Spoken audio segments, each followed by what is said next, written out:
Number 1, don't pack too much. There is everything here, but also you do not need those 5 pairs of jeans, like me. Way too much.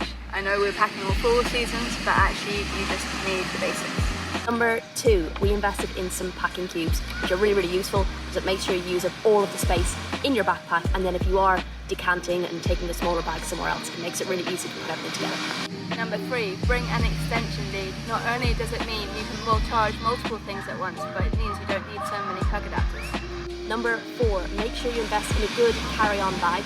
A lot of the restrictions here for hand luggage, particularly with the internal flights, is really low. It's like 7 kilos.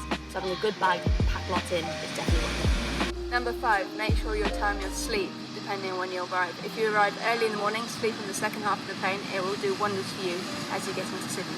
Number 6, for jet lag, try and add an hour on before you go to bed or when you wake up in the morning. So going to bed at 8, 9 the next day, 10 the next day, just to help you get better with the jet lag and get used to the time zones. Eke it out a little bit, takes a little while, but you can do it. Number 7, make sure you get out and about. Do not lie in your hotel bed, you will fall asleep. So make sure you go push yourself out, go and see the sights, go and get a coffee, whatever you need to do to keep awake for the rest of the day. Number 8, bring a coat, especially if you're going to New Zealand. And Sydney and Melbourne get pretty chilly in the evenings, particularly Melbourne. So yeah, definitely bring a coat.